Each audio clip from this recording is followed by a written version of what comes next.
Everyone, welcome to well for you channel. So ఈరోజు recipe వచ్చేటప్పటికి cabbage momos. So ఎలాంటి మైదా లేకుండా క్యాబేజ్ మోమోస్ని ఎలా హెల్తీగా తయారు చేసుకోవాలో చూద్దాం. ఇప్పుడు క్యాబేజీని లేయర్స్గా తీసేసుకొని, సో ఒక్కొక్క లీవ్స్ దాంట్లో కూడా మనం హాట్ పాట్ ఉంటుంది కదండి, సో దాన్ని చాకు పెట్టి రిమూవ్ చేసేసుకోవాలి. తర్వాత ఒక బాండీలో వాటర్ని హీట్ చేసుకొని దాంట్లో మనం ఈ క్యాబేజీ లీవ్స్ని దాంట్లో వేసి జస్ట్ కొంచెం అలా మగ్గని చేసి వెంటనే తీసేయాలన్నమాట. ఇప్పుడు మరొక పాన్ తీసుకొని దాంట్లో 2 స్పూన్స్ నెయ్యి వేసుకొని వెల్లుల్లి ముక్కల్ని కట్ చేసి వేసుకోవాలి. తర్వాత కొంచెం రోస్ట్ అయిన తర్వాత ఉల్లిపాయ ముక్కలు వేసుకోవాలి. అలాగే క్యాప్సికమ్ ముక్కలు కొంచెం లిటిల్ బిట్ ఫ్రై అవుతున్న టైంలో మనం కట్ చేసిన క్యాబేజీ ముక్కలు, నెక్స్ట్ పచ్చిమిర్చి, ఇవి మళ్ళీ కొంచెం దూరగా వేగిన తర్వాత పన్నీర్ తురుము. సో పన్నీర్ని కూడా వేసేసి మనం కొంచెం ఫ్రై చేయనివ్వాలి. తర్వాత సాల్ట్ యాడ్ చేసుకోవాలి.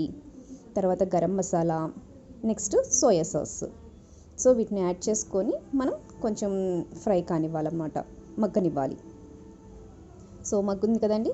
సో ఇప్పుడు ఆ గ్రేవీని మనం ఇంతకుముందు ప్రిపేర్ చేసుకున్న క్యాబేజీ లీవ్స్ ఉన్నాయి కదా మగ్గినవి, సో దాంట్లో ఇప్పుడు తీసుకున్న కర్రీని డిప్ చేసేసి ఇలా రోస్ట్ చేసేసుకొని పక్కన పెట్టుకోవాలన్నీ. సో ఇప్పుడు పాన్ తీసుకొని దాంట్లో గీ వేసుకొని ప్రిపేర్ చేసుకుని మెమోస్ని ఇలాగ మనం కొంచెం ఫ్రై కానివ్వాలన్నమాట. So healthy cabbage momos ready.